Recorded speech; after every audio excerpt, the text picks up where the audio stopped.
Good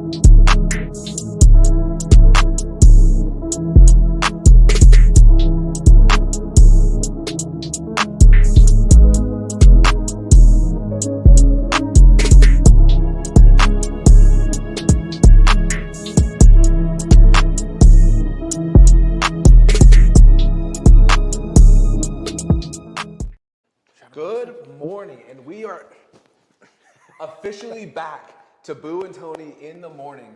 We made it this morning. We made it. Not even 10 o'clock, and we are live. My name is Boo Maddox, team lead of the Perry Group. Hey, have you seen Real Broker stock this morning? Yep, it's on fire. Quarterly earnings came out, set an all-time high, $6.55. Green. Just the beginning. I think that this stock has the potential to absolutely run. Not financial advice, so don't quote me on this. Kind of a little bit. I love Real Broker.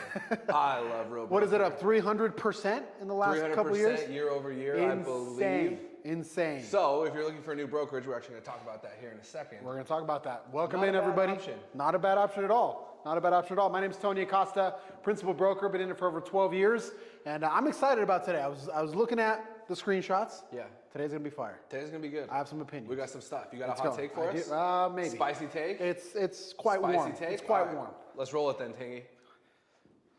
Okay, here we go. There's someone 2x dumber than you making 3x more money. Why? Because they executed on one book instead of reading 30 more. So here's my story. So back in the day, when I was a young broker, somebody on social media had a 52 book a year challenge. So, okay, you're gonna read or listen to a book a week. So I drank the Kool-Aid. I snorted the Kool-Aid. I was all in on that challenge. I was about halfway through the year, and my boss at the time, he said, "Dude, what are you doing? Like, that's the stupidest thing ever." And his reasoning was, if you go through material that fast, you have zero time to implement. No retention. And it's just, there's no retention. It's just an ego trip to say, oh, I read 52 books in a year. But at that time, I was drinking the Kool-Aid. I found out later that he was absolutely right. And so I feel like sometimes we have, and we talk about it often, the shiny object syndrome. There's always a new book, always a new course, always a new thing, always a new something. And we keep bouncing from thing to thing like I did, from book to book to book to book every single week. But if we just implemented the one or two things that we know can work for us, it'd get us on the other side. Yeah, I think this is where the money is made in real estate, is not in the acquiring of knowledge, because I think knowledge should be, at this point, it's the baseline. Right. It's the expectation. You should have a basic expectation of knowledge.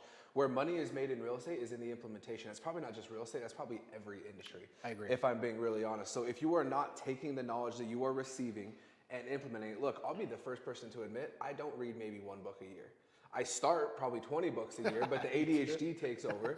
And I take a couple of things. Okay, I lied. Any book that Ryan Serhant puts out, I'll finish that thing. Banger. Other than that, though, I really don't. I'm more of a podcast guy myself. Gotcha. I don't read anything because, like I said, the ADHD takes over. I know that's an excuse, but I can show you my report card to back up the fact that I do have. But let's take the podcasting. Let's say Alex Hormozy, whoever it is, even Serhant, whatever it is. If you went on this crusade of listening to a different podcast every single day, how much of that information could you retain, actually bring in, implement into your business, see if it works, analyze it, make tweaks? Like for me, it was too much info too fast. So I've become more a fan of slowing the, like you said, the acquisition of knowledge down, slow it down, because that's not the end game. It's what do I take, what do I implement, tweak to get me on the other side. Yeah, I think where my mind goes when I start listening and reading to these books is, instead of listening to it and like trying to retain the knowledge, I start thinking, okay, how can I go and apply something like this? And I start going down that rabbit hole, and at that point, that's usually when I turn the book off and start trying to think, okay, let's go down this rabbit hole and see where it takes me, and that's where I think a lot of my really good ideas have come from. But that's the key, I think I fall into the 2 times dumber than everybody. And you've made 3 times more money than me in my best year. But you said something key. You said, turn the book off. Yeah. That's the key, you guys. That's what I didn't want to do, because I wanted to get through I want to check off the box of 52 books in 1 year. I couldn't turn it off. So you get a good idea. I like this. I'm going to try this. Shut it off. It's okay. Don't let that make you anxious. Go implement, go grow. And you'll make 3 times more than everybody else that keeps that book running. Speaking of keeping it running, Tingy. Look at that transition. I know. I'm working on the transitions. I'm working on them. Here we go. Real estate is a business. Every transaction should have a cost analysis, potential profit, time, money, resources equals actual profit. Time is your most expensive expense. So I've often said this, and I've taken a little bit of backlash on this, but I sustain it. I think real estate agents are some of the worst entrepreneurs in business.